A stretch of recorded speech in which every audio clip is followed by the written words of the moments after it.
Cuba, it's me, Elian Habanero. Yes, Alejandro Kirk. Finally, someone comes through with a clutch hit, and he's like Rumpelstiltskin, the troll in the bridge. He barely ever smiles, but he came through in the 8th.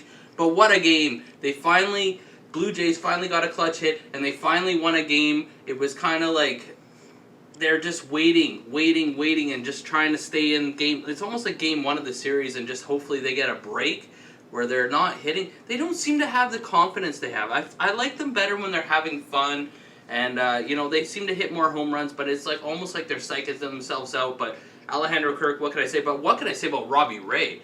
He should be in the Cy Young conversation. He barely gets any runs scored, and they used to say, well, he does have a thing giving up the home run ball, but I don't feel he's given up any home runs in like two or three of his last starts. But another pitching duo, the White Sox pitchers are pretty good, so give them credit. It's not just the Blue Jays, but they are squeezing the bat a little bit too tight lately, I find, and a lot more strikeouts, and like I said, they're just not having fun. It's like they're psyching themselves out, and the crowd, it's almost like everyone's just holding their breath a little bit. But Robbie Ray, 14 strikeouts, ties his career record.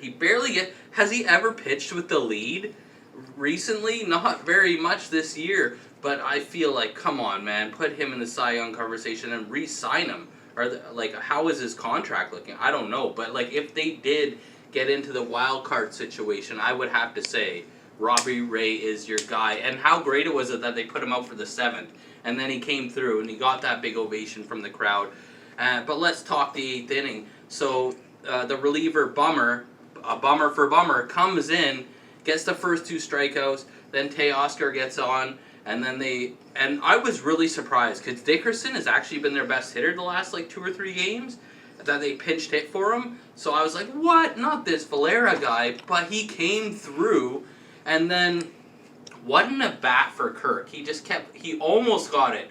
It was foul. He just hit it a little bit foul, and it would have been the game or that would have been the go-ahead run right there. But then he stayed with. He's so small, so his strike zone is different. But man, he's such a compact hitter, and they made the right choice bringing this guy to the big leagues. But we haven't had a hit like that in a long time. That's what it seems like anyway. Where we needed someone to come through, and he came through.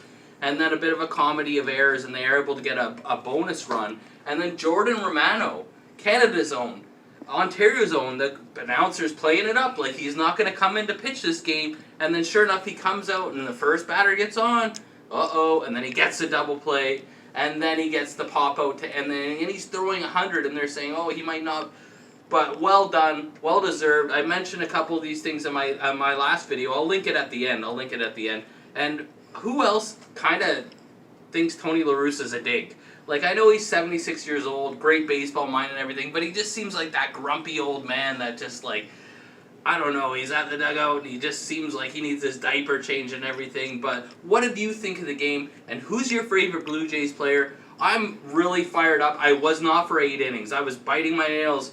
It's easy for me to say, why are the fans cheering at the park and everything like that, but I was really oh no. Oh no, and then they came through. Blue Jays win. Cuba!